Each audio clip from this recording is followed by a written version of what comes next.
सांवली बहू। शिल्पा है तो सांवली लेकिन बहुत ही टैलेंटेड। लेकिन कहते हैं ना, शादी के लिए तो लंबी और गोरी होनी चाहिए। शिल्पा, ये रिश्ता भी हाथ से गया। अरे कितनी बार कहा वो गोरी होने वाली क्रीम लगाया कर, लेकिन नहीं, किताब से सर खपाने से फुर्सत मिले तब ना। तू ही क्यों नहीं इसके लिए उपटन तैयार कर देती? शर्मा जी की बेटी का कम रेट में कितना अच्छा रिश्ता हुआ है। इसकी तो उम्र के साथ ही लड़के वालों की डिमांड भी बढ़ी जा रही है। शिल्पा को ये बातें अब बुरी नहीं लगती थी। लगे भी क्यों, बचपन से सुन जो रही थी वो ये सब कुछ। उसके लिए ये तो मात्र एक कान से सुनना और दूसरे कान से निकाल देने वाली बात थी। फिर एक रोज, पापा पापा मेरी नौकरी लग गई है।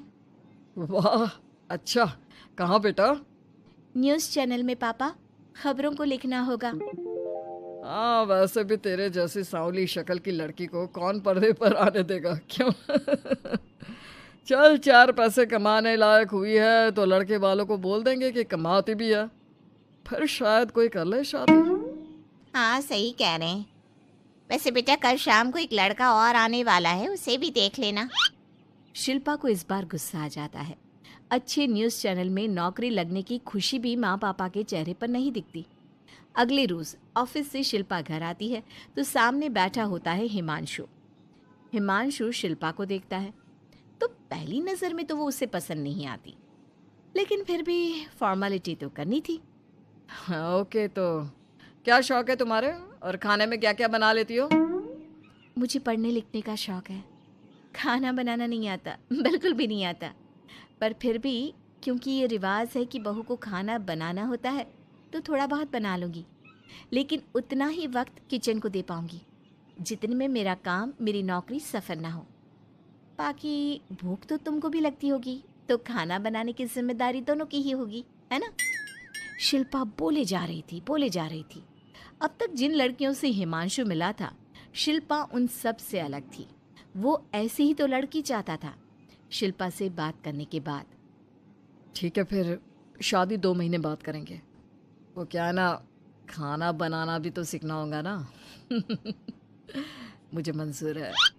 शिल्पा को भी हिमांशु अच्छा लगने लगता है। दोनों की शादी हो जाती है, लेकिन शादी के बाद से ही हिमांशु का परिवार शिल्पा के रंग को लेकर कई बातें बनाता। क्या बात है हिमांशु, क्या कमी हो गई थी जो ऐसी काली सी बहू ले आया? काली काली तो नहीं है। हाँ, मेरी शिल्पा का रंग हल्का सांवला है।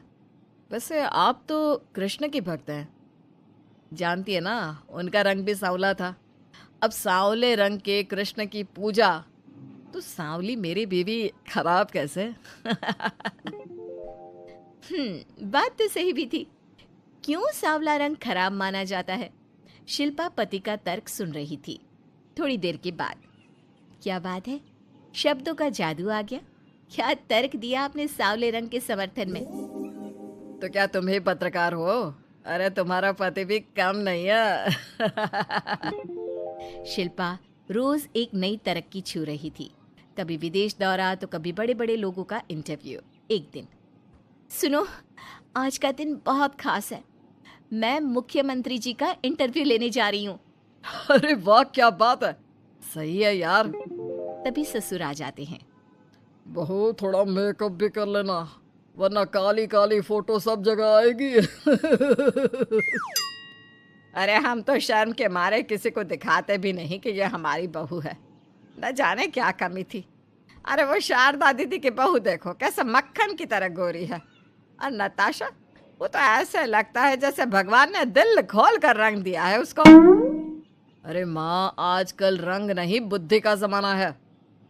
हाँ, तो वो दोनों कहाँ पागल है, अच्छा खासा घर देख रही है। शिल्पा को ससुर की बात पर गुस्सा तो आता है, लेकिन वो मूड खराब नहीं करना चाहती। वो तो बस तैयारी करती है कि जल्दी से अच्छा सा मुख्यमंत्री का इंटरव्यू हो जाए और दुनिया देखे। होता भी यही है। शिल्पा जब शाम को घर आती है तो, अरे चाची, बुआ, फूफा जी, कैसे हैं आप सब? कैसे आना हुआ? शिल्पा को आसपास के लोग भी देख रहे थे।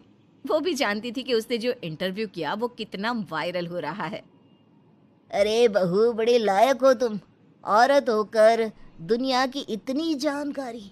कितनी समझ है तुम्हारे अंदर। वाह वाह बहू, तुमने तो हम सबका सीना गर्व से चौड़ा कर दिया।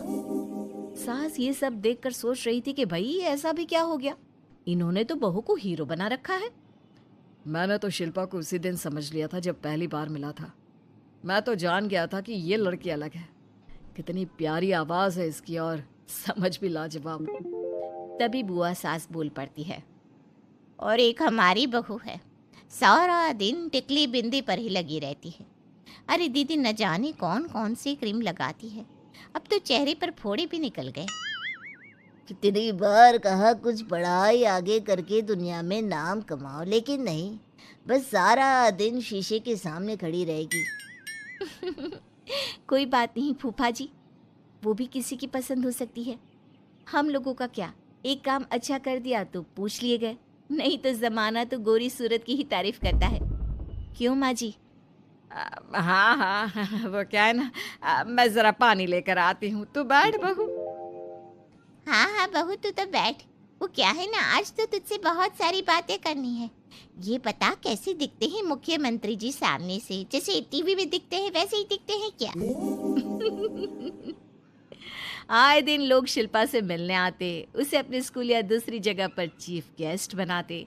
ये सब देखकर पति तो खुश होता, लेकिन सुंदर बहू का सपना सास की आंख से उतर ही नहीं रहा था। फिर एक रोज, शिल्पा, पापा कहाँ है?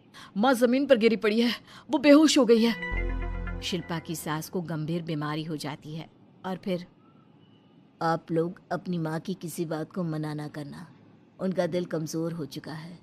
दिल में कोई बात लगेगी तो उनके हार्ट अटैक आने के चांसेस हैं, तो समझ रहे हैं ना? कुछ दिनों में ठीक होकर सास घर आ जाती है और फिर एक दिन, देख बेटा, मैं मरने से पहले एक सुंदर बहू का चेहरा देखना चाहती हूँ। अरे मैं नहीं चाहती कि तू इस काली कलूटी के साथ रहे, छोड़ दे इसे।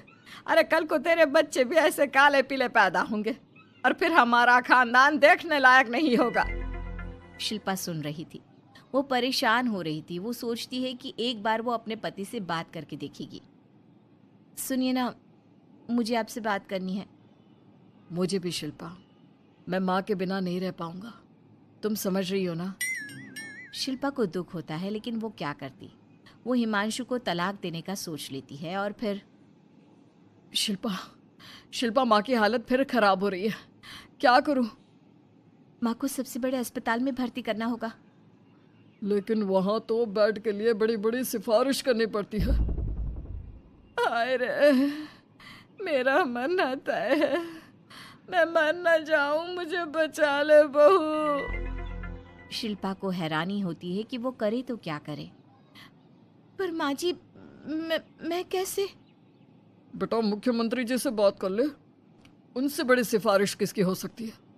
तू बोलेगी तो शायद तेरी सास की जिंदगी बच जाएगी। शिल्पा सिफारिश से सास को बड़े अस्पताल में भर्ती करवा देती है, जहां लंबे समय बाद सास ठीक होती है। लेकिन इस बीच एक दिन भी शिल्पा उन्हें देखने नहीं जाती। सास जब घर आती है तो एक सुंदर सी लड़की उनका स्वागत करती है।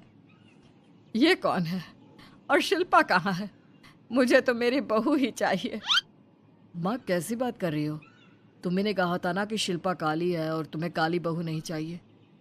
ये रीना है, तुम्हारी बहू। नहीं नहीं, मुझे माफ कर दो, मुझे तो मेरी शिल्पा बहू ही चाहिए। उसी के कारण आज मेरी जान बची है।